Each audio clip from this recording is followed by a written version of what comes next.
it's so easy today like kumpara nung nakaraang day. Why is it made so yearly, you know?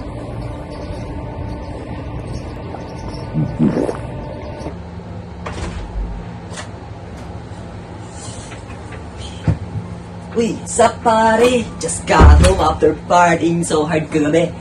Daming shorties na hot kasing hot ng weather natin right now. Sheesh!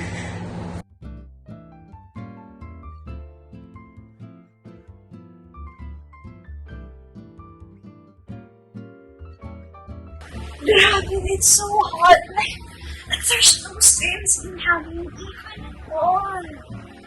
Kasi, it's because of that freaking climate change. Nibaburn niya ang balat ko. Buti na lang, there's SDG 13. Bro, what climate change and SDG 13? Is that even real? Bro, you're hindi ba familiar with it? It's the change of a certain place typical weather. This could be due to a shift in the amount of rain that a location receives on a yearly basis. It could also be a variation in a location's normal temperature over the course of a month or a season. Climate change is a term that refers to changes in the Earth's climate. This could be due to a shift in the Earth's normal temperature. SDG 13. Climate action takes urgent action to combat climate change and its impacts. This involves stronger resilience and adaptive capacity to natural disasters and climate-related hazards, integrating climate change into national policies and promoting climate awareness and climate change education. Too much information ha, dude pare.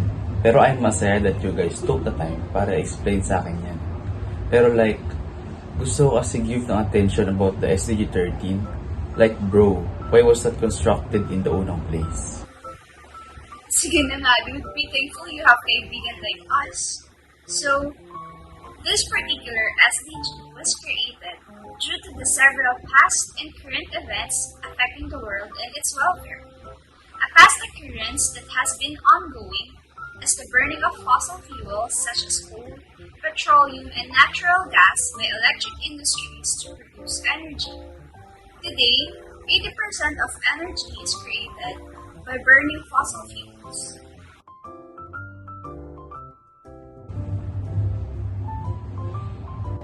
With this process, an enormous amount of carbon dioxide is released into the atmosphere, severely impacting the environment and its wildlife. Another event that has had no hindrance since its beginning is transportation. Private cars, public transit, delivery couriers, and so on have been rapidly increasing the rate of climate change. So that's it para sa events that led para nagawa itong SDG 13 na to.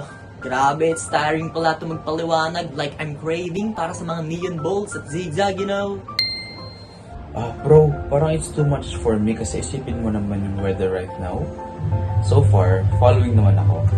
If we have SDG 13, naman pala bro, why is there climate change still to make init our Earth? Another magandang question from you, Miles. Talagang engineering student. So, one contributing factor why climate change will remain a problem in the future is the accessibility and comfort that 21st century technology provides us. People find it hard to act on the pressing issue of climate change, for they don't want to compromise the luxury and comfort that these technologies offer. Alam mo rin ba bro, electricity and heat contribute to almost 25% of global greenhouse emissions. Mineral industries about 21%, agriculture about 20%, transportation about 14%, buildings about 6%, and other energy about 10%. Grabe dude, pero stigu, I swear to God, we should go and act on this one urgently. It's so nakakatakot to make isip about the consequences of our actions on our kinabukasan. I know, right? Kaya naman several of the world leaders should have the urgency, you know, like, parang to make gawa something about this one. Ikaw ba, Mix? What do you think about this? Wait lang bro, super init talaga eh. Kasing hot ko, you know. Sheesh! Pero for me, tama kayo na the world leaders should have the sense of urgency. Or in Tagalog, what is it again? Ayun, madaling pagkilos for our kinabukasan. Ikaw, Miles, sana naman you learn something sa mga pinagsisay namin. Bro, ako pa.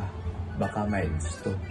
Sige, to show you that I learned something, here are some of my thoughts about some recommendations para like ma-reach natin ang SDG 13. Pero you know, I contextualize this muna in the our country pare. Sure, pare. You know naman, dude pare bro, na we have maraming hydroelectric and geothermal power plants, pero it's still not enough para like mabigyan yung buong Philippines ng kuryente and all.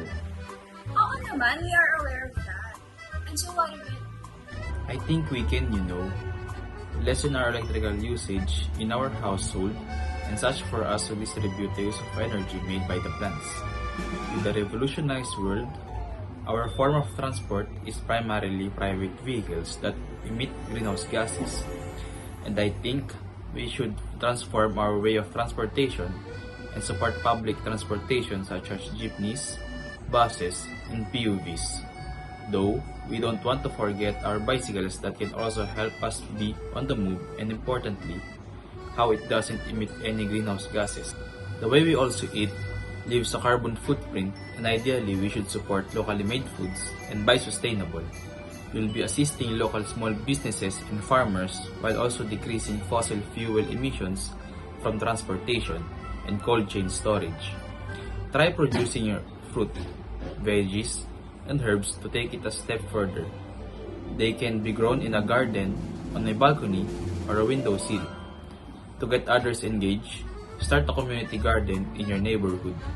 It is also essential to not waste food because as time passes, it decomposes and releases greenhouse gases. With the increase of our population throughout the years, we can promote each individual to plant trees. Over 12 million hectares of forest are deforested every year, accounting for roughly 25% of global greenhouse gas emissions when combined with agricultural and other land use changes. By planting trees, either individually or as part of the group, we may all help to reverse this trend. And importantly, we should not forget to help spread awareness. The change we have to do doesn't have to be big that results in solving a worldwide issue. We can always do it step by step by spreading the word around the other ways we can help achieve the SDG 13, climate action. Be the change you want to see in the world. We can't do this without each other.